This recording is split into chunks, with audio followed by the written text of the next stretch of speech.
Hello guys. So 2 மந்த்ஸ்க்கு அப்புறம் எல்லோரும் 4 பேரும் வீட்டில் இருக்கிறதுனால ஹெல்த்தியாக சாப்பிட்லாம். ஹாஸ்டலில் தான் வந்து நமக்கு பிடிச்சது இல்லாமல் இருக்கும். ஸோ பிடிச்சது சமைச்சு சாப்பிட்லான்னு சொல்லி எல்லாமே ரெடி பண்ணி வாங்கிட்டு வந்துட்டோம்.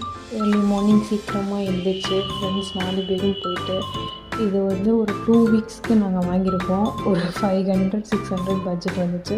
நாங்கள் அதெல்லாம் எடுத்து ஃப்ரிட்ஜில் வைக்கலான்னு சொல்லி நாங்கள் பிரித்து வச்சிட்ருந்தோம். அதுக்கப்புறம் என் ஃப்ரெண்ட்ஸும் சைடில் வந்து அன்றைக்கி தேவையான லஞ்சை ப்ரிப்பேர் பண்ணிகிட்டு இருந்தாங்க. நாங்கள் ஆஃபீஸ்க்கு சீக்கிரம் போனோம். அண்ட் அந்த கேப்பில் நாங்கள் போய் டக்குன்னு டிமார்ட் போயிட்டு வந்துட்டோம். டிமார்ட்டில் எங்களுக்கு தேவையான திங்ஸ் இது வந்து ஒரு 2.5 மந்த்ஸுக்கு எங்களுக்கு செட்டாக இருக்கும். அண்ட் ஒரு 2.5 மந்த்ஸுக்கு ஏற்ற மாதிரி ஒரு பட்ஜெட்டும் வந்துச்சு. இது எங்கள் பட்ஜெட்டே கிடையாது, பட் இவ்வளோ திங்ஸ் ஆகிடுச்சு. இவ்வளோ திங்ஸுமே நாங்கள் ஹெல்த்தியாக தான் பார்த்து வாங்கியிருக்கோம். இந்த நூடுல்ஸ் மட்டும் கொஞ்சம் அவாய்ட் பண்ணிக்கலாம். எல்லாமே வாங்கி ரீஸ்டாக் பண்ணியாச்சு. அண்ட் அன்றைக்கி சமைச்சது வந்து காலிஃப்ளவர் ரசம் அண்ட் தயிர்.